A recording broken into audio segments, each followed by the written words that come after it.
반갑습니다. 방금 소개받은 운영위원장을 맡은 이왕기입니다.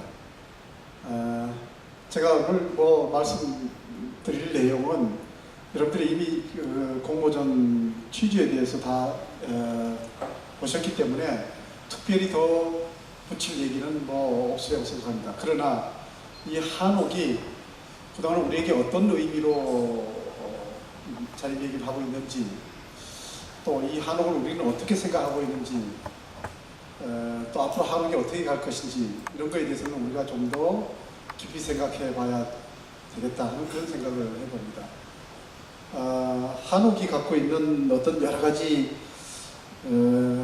형태가 있죠. 이런 생각을 해봅니다.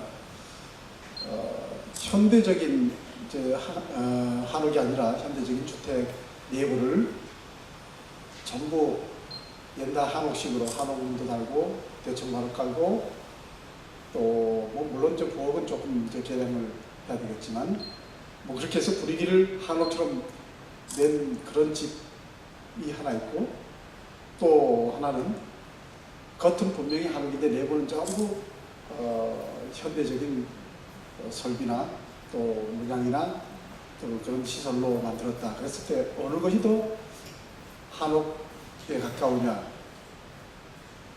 그럴 때 이제 사람들은 대부분 외형적으로 한옥의 형태를 갖고 있으면 그게 한옥이다라고 생각하는 것 같습니다. 그럼 현대 한옥이 어떻게 우리에게 다가와야 되느냐? 현대 한옥이라고 하는 것은 현대 재료와 현대 공법, 현대 기술과 이런 것들을 이용해서 전통적인 형태를 가지고 있는 그런 집을 우리가 흔히 현대 한옥이라고 이렇게 얘기를 할 수가 있겠죠.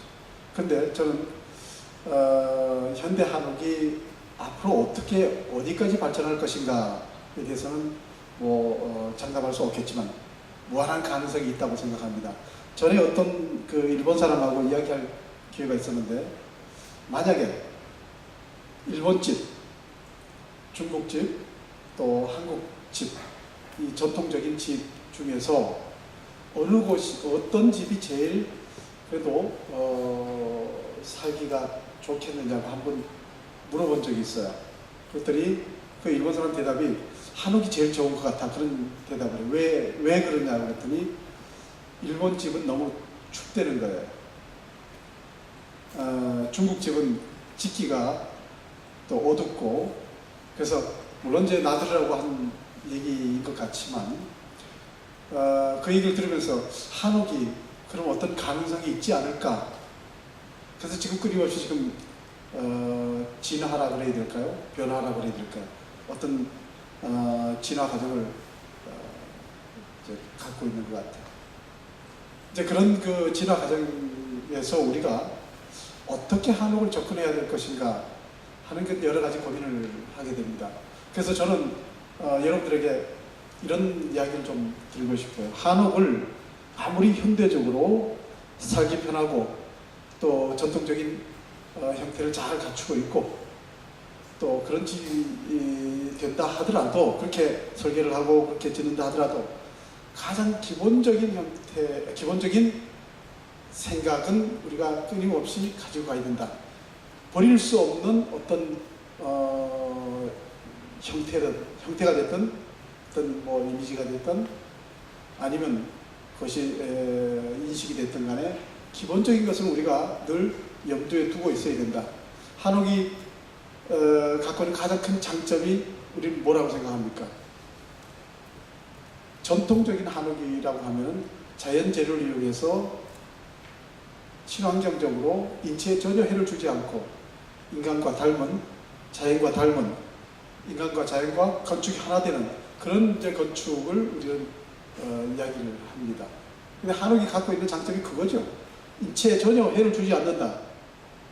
춥든 말든 그건 이제 둘째치고 전혀 우리에게 해를 주지 않는다. 한옥이 수명을 다해서 사라진다 하더라도 그것은 자연으로 돌아가는 것이죠. 순회하는 거죠. 어떤 재료든 간에 돌이든 흙이든 나무든 다 자연의 상태로 돌아간다. 그게 가장 장점인 것 같아요. 근데 우리는 그러한 기본적인 생각을 현대라고 하는 어떤 여러 가지 과학기술의 산물을 이용해서 형태만 만들어내는 거죠. 그래서 제가 여러분들에게 말씀드리고 싶은 것은 이겁니다. 한옥이 갖고 있는 기본적인 생각을 우리가 깊이 간직하고 있어야 된다 하는 거죠. 형태만 따라간다, 편리성을 추구한다, 그것도 좋죠.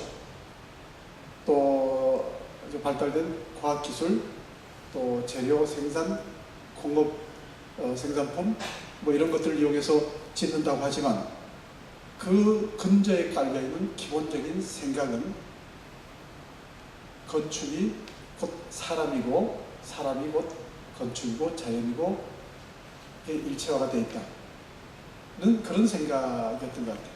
그래서 옛날 사람들은 이 집을 얼마나 신성시했느냐 하는 것도 우리가 좀 생각해 봐야 되지 않을까.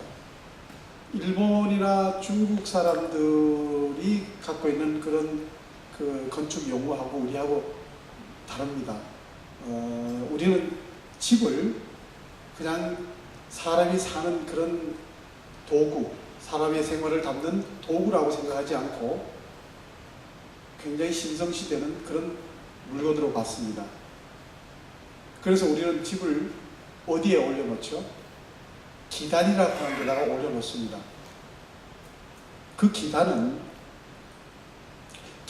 하는 우리 옛 선조들이 이름을 지을 때는 그 단이라고 했을 때 그 단은 어떤 의미를 가지고 있냐면은 단은 흔히 제사 지내는 터를 단이라고 합니다. 그래서 뭐 원구단, 또 선농단, 뭐 일단, 월단, 뭐 여러 가지 단단, 이렇게 사직단 이런 단을 붙이게 되는 거죠.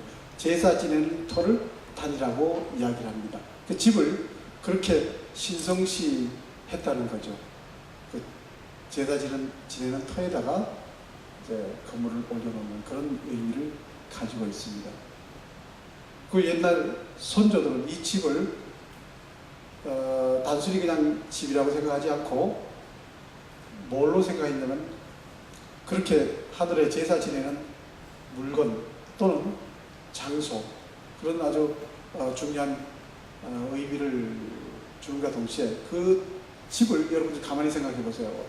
무엇을 형상을 하냐면은 한 마리의 새로 형상을 하고 있습니다. 초석은 발이고 기둥은 다리고 지붕은 날개고 지붕 위에 뭐를 올려놓죠? 우리 옛날 사람들은 치미라고 하는 걸 올려놓죠. 양쪽에 치미. 근데 치미가 뭐냐? 그 치자가 솔개 치자죠. 미는 꼬리 미자고 한쪽은 취두를 올려놓죠. 그러니까 완전한 새 형상을 하고 있다. 그러니까 집을 굉장히 신성시 여기는 그런 장소이다. 그 새는 자기의 소망을, 자기의 영혼을 하늘에 전달해주는 매개체다. 이런 그 의미를 집에다가 부여를 했습니다. 그래서 취미를 달고 취두를 달고 제사 지내는 터에다가 올려놨다. 그런 어떤 상징적인 의미를 집이 가지고 있는 거죠. 기와는 마치 새의 날개와 같은 그런 형상을 하고 있다. 이렇게 생각했던 거죠. 그래서 우리가 현대 건축에서 아주 우수한 과학기술을 바탕으로 해서 재료를 생산하고 또 그것이 대량 생산으로 해서 값싸지고 또 누구나 쉽게 이제 값싸게 집을 지을 수 있다 하는 그런 어떤 개념이지만 그 집을 우리는 그렇게 값싸게 생각해서는 안 된다 하는 아주 기본적인 생각을 우리는 좀 가지고 있어야 되지 않을까. 집을 물론 이제 옛날처럼 흙으로 자연 재료를 이용해서 돌이나 나무나 이런 걸 이용해서 지으라 그런 의미는 아니죠. 그렇게 하라고 해도 도저히 할 수가 없어요. 이것은 가격이 너무 비싸지기 때문에 할 수가 없기 때문에 이제는 어떤 그 공급 생산품을 이용할 수밖에 없죠. 그러나 그 근저에는 우리 선조들이 생각했던 한옥에 대한 깊은 의미를 우리는 가지고 있어야 된다. 그런 생각을 해봅니다. 우리 한옥이 그렇다고 해서 한옥을 어떤 공업 생산품이나 또는 값싼 재료 또는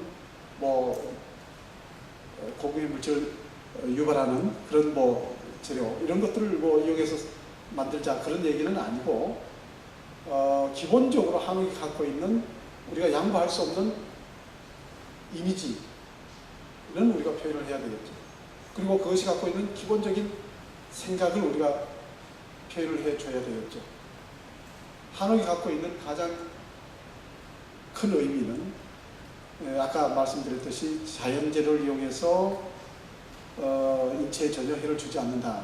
그 자연재료 중에는 가장 중요한 것이 흙과 목재, 돌 이 세 가지라고 하는 거죠. 지금은 그렇게 그것만 쓸 수가 없죠. 다른 것도 병행해서 쓸 수밖에 없다. 그런 이제 목재가 주는 어떤 생명력, 흙이 주는 어떤 복구력 또는 생명력 이런 것들이 한옥에 담겨져 있을 때 그래서 우리가 한옥의 의미를 좀 더 깊이 생각할 수 있지 않을까 그런 생각을 해봅니다. 그런 것들이 모여서 결국 한옥에는 우리가 생각하는 한국인의 정서가 담겨지게 된다는 거죠. 그 한국인의 정서를 몇 가지 말씀드리자면 하나는 이 건축이 의인화하고 있다. 사람과 같아. 집을 우리가 한자로 표현하면 집우가 되죠. 집주가 되고 집우, 집주. 집우, 집주 두 개 합치면 우주가 되는 거죠. 인간을 소우주라고 이야기를 하죠. 그런 측면에서 보면은 집은 사람과 똑같이 하나의 작은 우주다. 그래서 의인화하고 있다 하는 것이 기본적인 개념이고 또 하나는 아까 말씀드렸지만 자연과 건축과 인간이 하나로 어느 것도 주제가 아니고 어느 것도 부제가 아니다.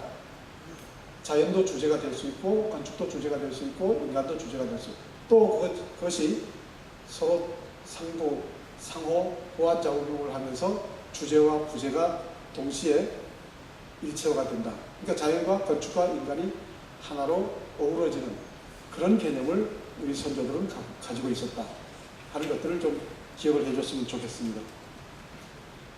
그래서 이런 것들이 우리 사는 집뿐만 아니라 우리가 사는 집이라고 하면은 아마 한 가족이 즐기거나 개인이 즐기거나 그렇게 되겠죠. 만약에 이런 한옥이 공공성을 띈다 그랬을 때는 많은 사람이 즐길 수 있다. 그 한옥은 도시에서 또는 도시가 아니더라도 우리에게 그러한 개념, 우리 선조들이 생각했던 그런 생각을 잘 담고 있다면 우리 인간에게, 우리 많은 사람들에게 즐거움을 줄 수 있을 것이다. 그래서 이번 주제가 한옥의 공공성입니다. 공공 건물을 한옥으로 하면 어떨까 하는 그런 생각을 하게 된 겁니다. 제가 이제 지난번에 발제문을 쓰면서 그 얘기를 했습니다. 그 얘기를 이제 마지막 정리하면서 읽어드리도록 하겠습니다. 현대 건축에서 느끼는 정수와는 분명히 이 한옥은 다릅니다. 한옥은 건축물 자체가 살아있습니다.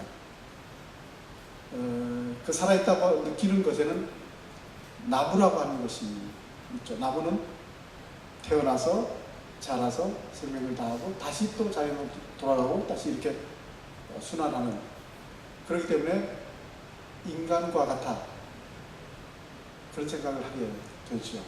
그래서 목재에서 느끼는 생명력, 또 흙이 변해서 기와가 되고 벽이 되고 하는 그런 순수함, 아무런 공해가 없고 인간에게 해를 끼치지 않는 그런 재료. 우리는 한옥을 만들지만 한옥은 또 인간을 인간답게 만들어 주게 됩니다. 먼 훗날 한옥을 보고 자란 세대는 분명 현대 건축에 찌들어 버린 우리와는 조금 다르지 않을까, 그런 생각을 합니다. 한옥은 우리 곁에 있어야 하는 우리 건축입니다. 우리가 할 수밖에 없는 거죠. 남이 해줄 수 없는 것이 바로 우리 한옥입니다. 한옥은 그동안 어쩔 수 없이 사는 사람들, 그러니까 뭐 북촌과 같이 지정이 돼서 문화재로 지정이 돼서 할 수 없이 사는 사람들, 그런 사람 이라고 하는 그런 개념에서 이제 벗어날 때가 됐다. 한옥은 누구나 즐기고 소유할 수 있어야 된다. 그리고 옛날처럼 이 한옥은 이제 늘 우리 곁에 있을 수 있도록 우리가 만들어줄 필요가 있다. 건축물로서 한옥은 이걸 경제적 가치로 따지면은 참 비경제적이죠. 처마가 길게 나오고 돈이 많이 들고 사용할 수 있는 공간은 실제 보이는 볼륨에 비해서는 작고, 그러니까 비경제적이죠. 그러나 그걸 경제적인 가치로 따질 수 없는 어떤 무한한 가치가 분명히 있다고 생각합니다.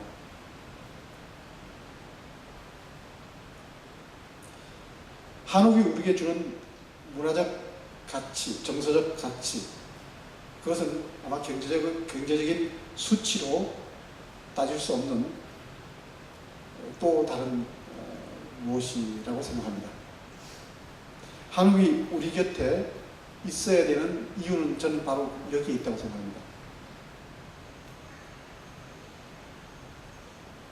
저도 사실 우리 집에 조그만 한옥을 하나 지어놨습니다. 불과 한 8평밖에 안 되지만 돈은 너무 많이 들었어요. 그 돈이면은 사실 그보다 훨씬 더 큰 양옥집을 지을 수 있었는데도 불구하고 그런데 그것을 사용할 때나 또 그것을 이제 뭐 여러 가지 용도로 쓰죠. 그 사용할 때는 거기서 느끼는 뭐랄까 이게 만족감은 굉장히 큽니다. 그것은 경제적 가치로 따질 수가 없는 거죠. 공공건축물을 한옥으로 만드는 일은 특별한 의미가 있다고 생각합니다. 경제적이고 간편하다는 현대건축에 익숙해져 있는 사이에 우리 정서는 비인간적으로 점점 우리도 모르는 사이에 변해가고 있는 것을 우리가 느끼고 있습니다. 한옥을 통해서 인간이 또 건축으로부터 인간이 느끼는 무한한 가치는 아마 여러분들도 잘 아실 겁니다. 이러한 한옥은 도시 사막의 오아시스가 될 수가 있겠죠. 콘크리트와 유리로 덮인 도시 사막에서 어디서나 한결같은 모습의 현대건축 물결 속에서 한옥 공공건축은 메마른 우리 정서의 청량음료와 같은 그런 느낌을 줄 것입니다. 이것이 공공건축으로서 한옥이 우리 곁에 있어야 할 이유가 아닌가 그렇게 생각합니다. 이번 공모전을 통해서 한옥 가능성이 무한하다는 것을 여러분들께서 한번 보여주시길 바랍니다. 한옥이 특정한 사람들만이 소유할 수 있는 그런 전유물이 아니라 우리가 항상 친근하게 언제든지 다가갈 수 있는 우리 건축이라고 하는 사실을 공공건축물을 통해서, 한옥의 공공건축물을 통해서 아마 실현이 된다면 우리 후손들에게 큰 문화유산이 아닐까, 그런 생각을 해봅니다. 좀 더 이제 깊고 또 여러분들이 궁금한 이야기는 좀 이따가 질의 시간에 또 말씀드리기로 하고, 오늘 기조 강연은 이걸로 마치겠습니다. 감사합니다.